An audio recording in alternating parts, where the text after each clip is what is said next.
Hey everybody, this is Steven, and this is my presentation on group drug counseling for cocaine addiction. Um, Obviously, very serious addiction, and of course, this presentation will kind of go into how how drug counseling in a group can be really effective in the treatment process. Before we begin, before we get into the counseling portion of it, I kind of wanted to give kind of a background on cocaine, just so you guys would kind of be able to familiarize yourself with it a little bit before we get into the counseling portion. So here we go. Cocaine is an illegal and highly addictive drug that is sold on the streets. Oftentimes comes in the form of like a white powder, oftentimes snorted, which gives the user a feeling of invincibility and also provides them with extreme happiness and energy due to increased levels of dopamine. The addiction part obviously stems from the user's brain becoming used to these substances and the highs that are experienced.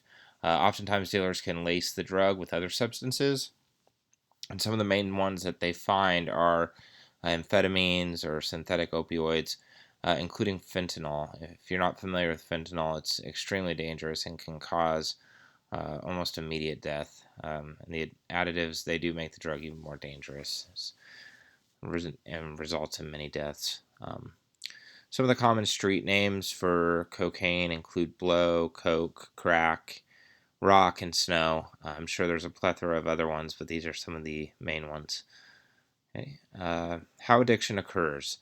So, similar to when a user consumes other drugs, cocaine attacks the brain's reward circuit and brain systems, ultimately rewiring them. So, the reward circuit adapts to the extra dopamine that the cocaine has caused and becomes steadily less sensitive to it. This results in people using more of the drug to get the same high and also to obtain relief from the withdrawal symptoms. Okay, which brings us to withdrawal symptoms. And these are just a few of them. This is not an inclusive list. Depletion, dysphoria, depression, anxiety, irritability, exhaustion, increased appetite. One of the things that you may notice here that's different from withdrawal with things such as alcohol or heroin, some of the physical symptoms such as vomiting and other things aren't necessarily present. So it has been said it's one of the more mild drugs to withdraw from, but still a lot of this is pretty intense for a lot of people. All right, so now we'll go into what is it like to recover from cocaine. All right, when someone is recovering from cocaine, it should be always noted that detox is an unpleasant experience, and something that we've talked about and covered quite a bit in class is that the detox period, the withdrawal is a terrible, terrible experience, and no matter the drug. Like I said, cocaine does tend to have a relatively mild detox process compared to the others. It usually takes around 3 to 10 days. Individuals detoxing report cravings, fatigue, no pleasure, insomnia, irritability, and agitation. Um, I linked a video in here. I wanted you guys to actually hear from a individual who has recovered from cocaine, and it's kind of an interesting video, so we'll go ahead and take a watch. Drugs and alcohol always held the promise of different than what I was. For example, if I am the color yellow one day, drugs hold the promise of me not being yellow. The next day, if I'm the color red, drugs hold the promise potentially of me being yellow. It's a total illusion what drugs are going to give you and what alcohol is going to promise you. It was like being in a new world where the rules were completely different. The cast of characters changed. First of all, we stayed up for days and days. And by days, I mean like 5 days was not unusual. So we're sleep deprived. And when we stay up for that long, I mean that I'm just drinking and consuming drugs. Everything about me moved differently, and my brain started working differently. My words came out differently. My posture was different. My eye contact was different. It was like I was morphing into, and it wasn't just a transitional different person, it was a different person. I don't even know how any of us survived, to be honest with you. For me, I didn't get sober from a treatment center. I tried, I did everything that was asked, but I was miserable, and I developed an eating disorder at the last treatment center that I was at. I came back to Toronto and I met with the woman I had met with before. She said to me, I can't help you. Like, you're getting worse. You're going to have to come back to me when you have some willingness. And I thought, I don't know what she's talking about. Like, what is she talking about? I'm willing. I went to treatment. How much more willing can you get? And then I went out and got drunk and got hit by a car. Then I realized I'm in like big trouble. I'm going to die. There's just not even a question. There is no magic formula. It is desperation and it's willingness. There's a solution. And remember, this is my opinion based on my experience. Like, I can't be disingenuous and say that there are other ways. For me, there are no other ways. I tried all of them. And I think of the 12 steps as sort of the last house on the block. Like, the 12 steps, they help you to a spiritual solution. I had the baby when I was, I guess, 4 years sober. And the gift of sobriety with my baby is that I get to be really actually here. Not all the time perfectly, but here in a way that I think even some normal people don't have the ability to be, only because when you have the experience of active addiction and a brush with death and that kind of thing, I think that it gives you an appreciation for life.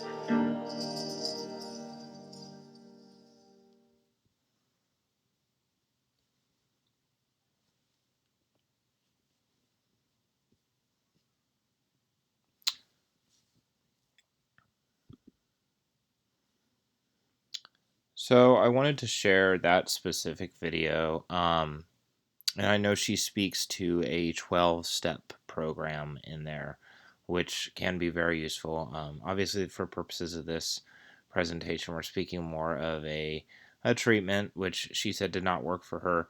But ultimately, I think what I took away from that video is that it was her willingness to go. And that was the biggest part, is that you had to have that willingness to be there and the want to be there, the want to change. And, clearly she had that. And I think the same would apply for either a 12-step process or a group counseling session. All right, so next we're going to go into why group counseling. So oftentimes if an addict goes to either an inpatient or outpatient treatment for their addiction, individual or group therapy will be a part of that process. And now, while the research has shown that both are equally as effective, group therapy tends to be a preferred treatment method, oftentimes using a cognitive behavioral or CBT approach. This holds especially true for individuals who are experiencing comorbidity and have an additional diagnosis such as anxiety. Comorbidity is very, very common with cocaine users. And even as you saw in that last video, the individual was struggling with an addiction and also developed another addiction as part of it. And so this is very common, and the group therapy process can be very helpful with that. It's a practical and structured form of psychotherapy. So several different strategies are going to be used and techniques that are used to understand and manage the cognitive, behavioral, and physiological components of the cocaine addiction. Since the user has impaired much of their cognitive function, CBT does indeed serve as an excellent way to help in restoring those mental faculties. The ability for the individual to be included in a group also gives a real sense of belonging and acceptance. Usually you'll have 1 to 2 trained therapists in there to kind of facilitate that group and make sure that people are really able to understand the cognitive changes that need to take place in order to begin the healing process. And then again, I noted at the end, the belonging and acceptance piece in that group is so huge. So many people have a difficult time as it is coming forward with their addiction, and it's a really shameful process for some. I want to go ahead and play you real quick. This is Dr. George Northrup on cocaine addiction. Again, it's another short video, but I thought it'd be interesting for you guys to see. So we'll go ahead and hear from Dr. George Northrup.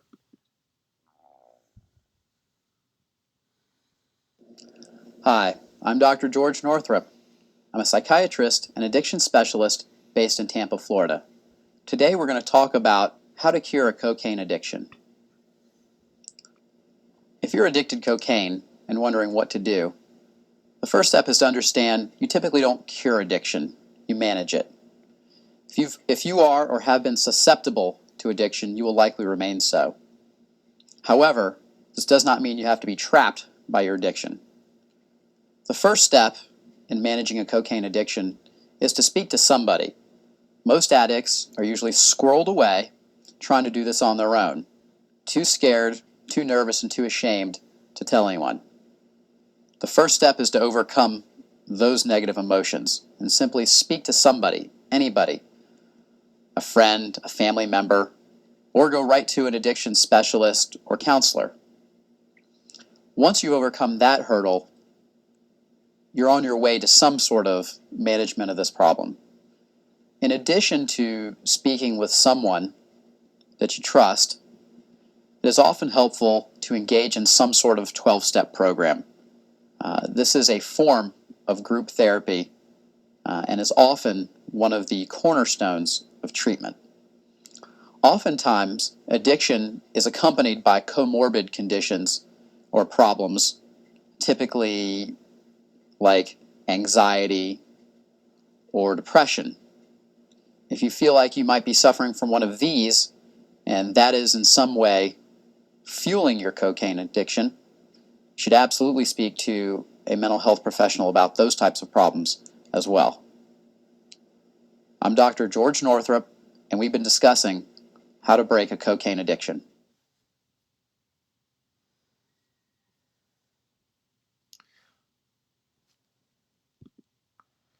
All right. So, Dr. George Northrup really had some interesting ideas there.